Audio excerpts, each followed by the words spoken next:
Hello and welcome. Today's video is the 7th in a series that I'm creating about our epic family road trip that we went on over the Christmas break of 2019 in our 2015 Tesla Model S 85D with my young family of 5 from the Salt Lake City, Utah area to the Orlando, Florida area. If you'd like to see any of my prior videos about us driving out to Florida, click on the playlist here that I'll have pop out and you can check out those videos. So today's agenda is fairly short. We spent most of the day with family, and so obviously there's nothing there related that's going to be in this video. We leave them at about 5 p.m. and we're heading out to the Tallahassee area to stay in a hotel there. And so today is the shortest travel day of our entire trip for sure. We're basically just getting away from the family, getting started on our trip. We're going to stay in a hotel. The kids love staying in hotels, so it's lots of fun. And then over the next couple of weeks, I will continue posting videos about the next several days where we continue out west, stopping at a couple of friends' houses on the way out. So let's get into it. First off, I wanted to show you what it looked like when we were charging at my relative's house here in Florida. When we had first arrived 5 days prior, we simply pulled their stove out from the wall, and then we plugged in my extension cord into their NEMA 1450 outlet. And then we plugged their stove into the end of my extension cord during the day so that obviously we could use the stove. And then every evening I would unplug the stove once everyone had gone to bed and didn't need the stove anymore, and I would take it out to the garage and plug our car in, and then it would simply charge up overnight. And then the next morning I would unplug my car and come and plug the stove back in so that nobody was inconvenienced, and it worked great this way. Something that is important to understand, whenever you plug into a outlet like this, it's a good idea to go check the circuit breaker to make sure what the amperage is you're dealing with.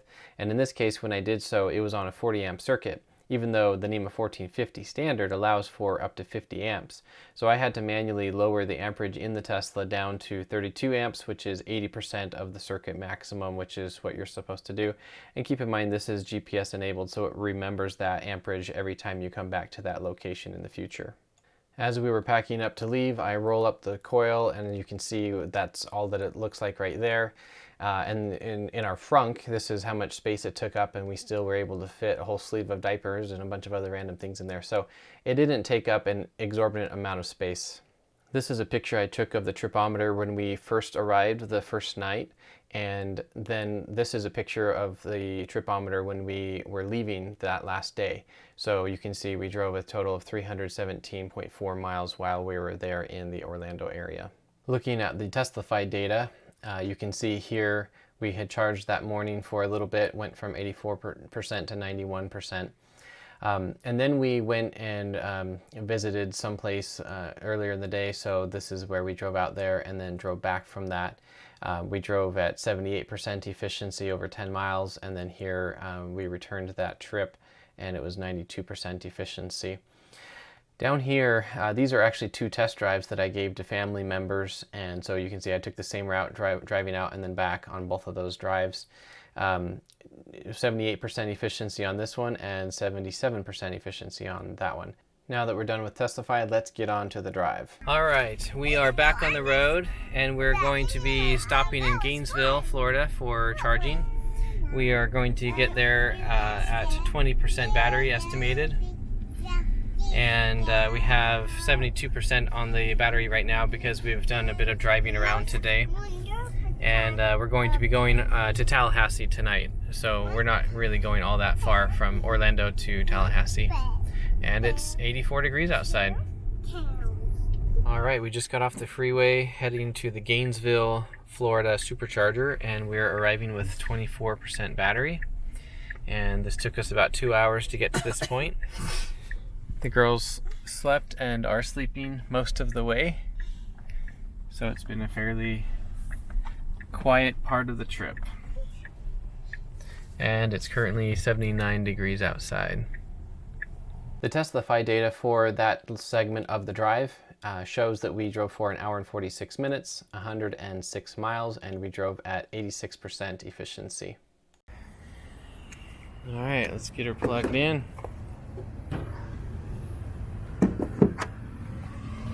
The blue is when it's negotiating and communicating, and then it should switch over to green any second here, and that's when it begins charging. There it goes. This area has pretty good, has a pretty good location. There's a Whole Foods market right over there, and then some construction and other retail. There's some restaurants. There's a strip mall over that way. So within a walking distance, there's quite a few options. So getting back in the car, it looks like we are going to be here for 45 minutes. Right now we are at the Gainesville, Florida supercharger, which is a 10-stall supercharger, and all stalls are taken except for this one over here, which is labeled as last resort, handicap access, priority. So that's probably why. And right now we are eating a little snack here while we wait for charging. Kids are stretching their legs, running around. We will probably be here for just a couple more minutes, and then we'll continue on to our hotel. We had originally thought that we would just charge enough here in Gainesville to go up here to either Lake City or to this one right here, which is the Live Oak supercharger. But ultimately we decided that once we got them back in their car seats, they were likely going to fall asleep, and we didn't want to interrupt that if we didn't have to, and we wanted to be able to just continue on our way to Tallahassee. So we just charged here long enough and just skipped those two.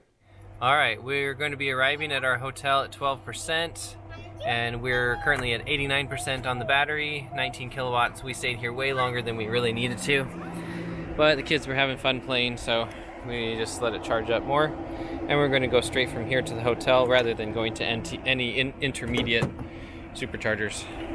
Let's get going. Here in Teslafy, you can see we actually have 2 supercharger sessions there in Gainesville, Florida.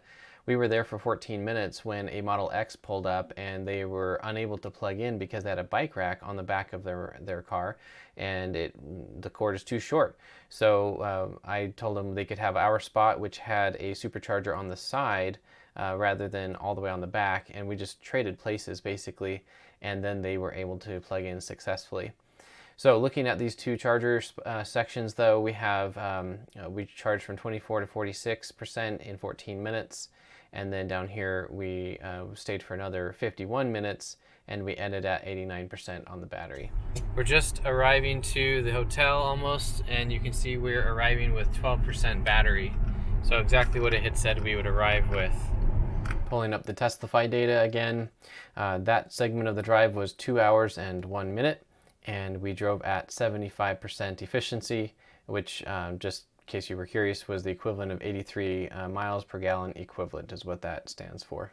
All right, we're here at the Home 2 Suites in Tallahassee, and you can see over here there is already a Model 3 charging at the 3 EV charger spots that they have. So they've got, according to PlugShare, 2 Tesla chargers and 1 universal J1772. So let's back in there and get plugged in. Are you helping pull the wagon? Yeah, we both have skirts.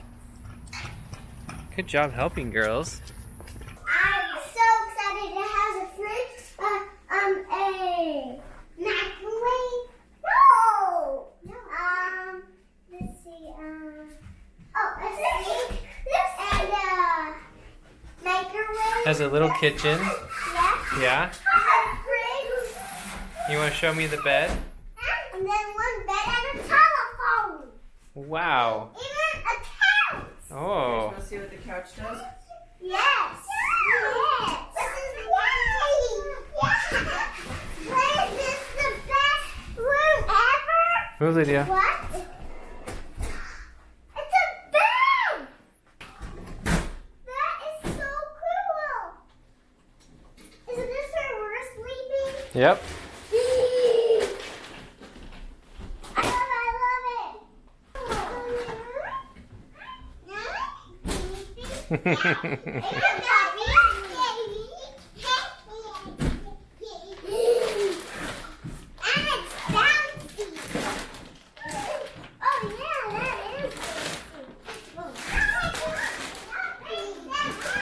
Alright, so here are the chargers. Electric car charging only. So this one right here is a GE charger, and then over here is the 2 Tesla chargers. So this one here they've got plugged in on this side, And then there's one over here on this side. Oh, that's not a good sign. You can see that light is off, which tells me that it is broken. Looking down here, finding this jumbled pile of cables. Here's the connector, and see if I can look at that. You see there, it's kind of beat up, it looks like. You can see the labels missing, and looks like maybe it got crunched at some point. Maybe some car ran over it or something. Let's go ahead and try plugging it in, see what it does.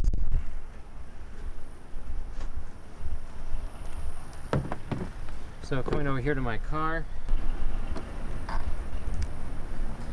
plugging it into my car, and absolutely nothing happens. So yep, that one's broken. I'll have to get that reported. So let's go check out this GE charger. Come over here. Luckily the cord is long enough to reach over here. There you go. So luckily I have my J1772 adapter here. So that plugs on the end of public chargers such as this one. And then it plugs in just fine on the Tesla. Alright, awesome. We have a charge. Let's go check it out.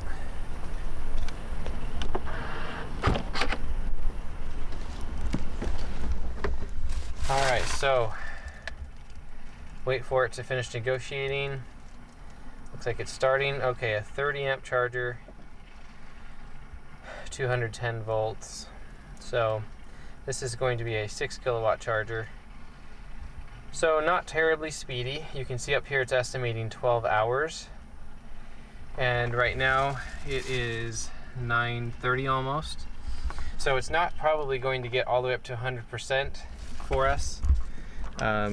We're probably going to be leaving tomorrow morning at 8 a.m., maybe 9 a.m. or something.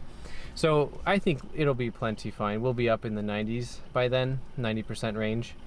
So that's good. But in this case, because we arrived and there was already a Tesla charging here, one of the spots is broken. Now the other one is broken, or sorry, the other one is working.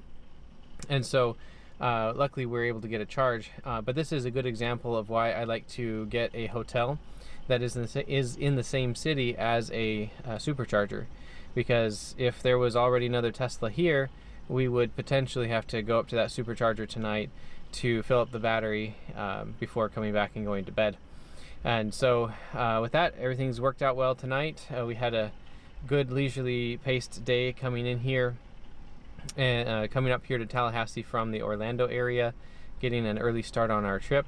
And tomorrow we're going to have a fairly light day as well, continuing west. Okay, so just as I was filming that last video, the other Tesla owner came and moved out of the spot. So I guess they are done charging. So lucky me, we get to move over to it and check it out.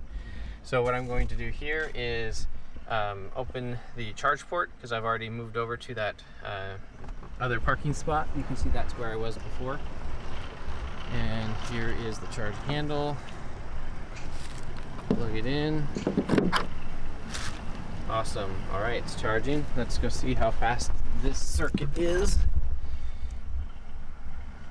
Awesome. This is a 40 amp charger. So this is going to be closer to 8 kilowatts. And this is going to be able to charge us. You can see right up here, it's already estimating 9 hours to get up to 100%. Awesome.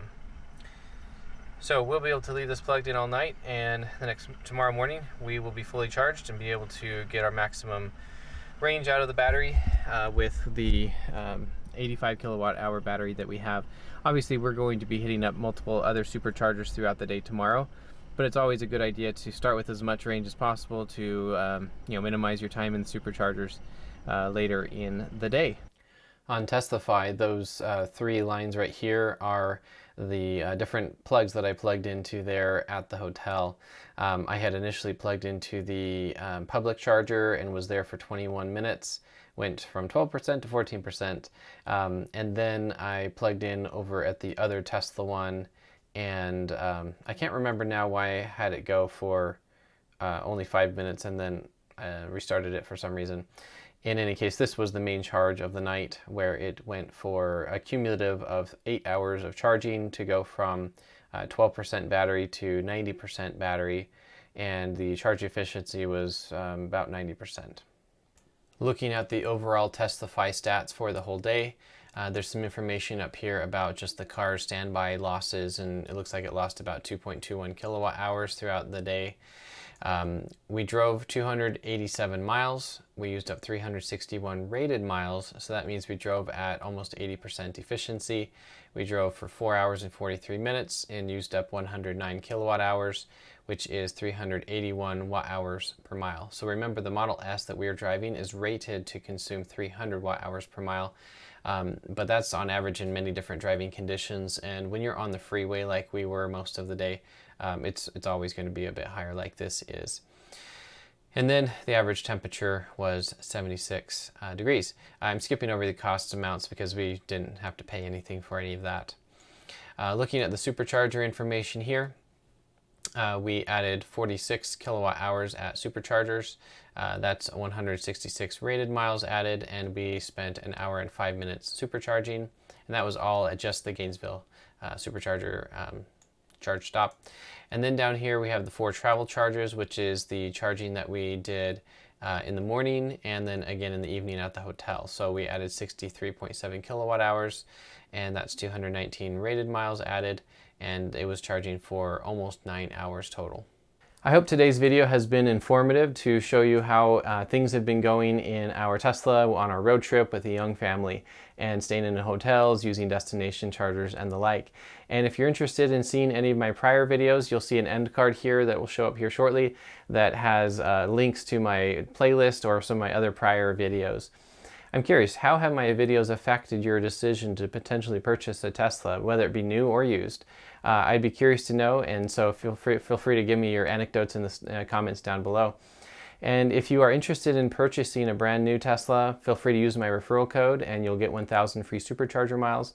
If you're interested in Tesla Solar, you can use my referral code for that as well, and you'll receive $250 off of your installation. If you'd like to see any of my future videos that I'll be uploading, which there will be several as I cover our trip back home, as well as some others that we're doing around in Utah. Feel free to click the subscribe button, change the bell notification to all so that YouTube will for sure notify you of my future videos. And with that, I will see you in the next video. Thanks for watching. Bye.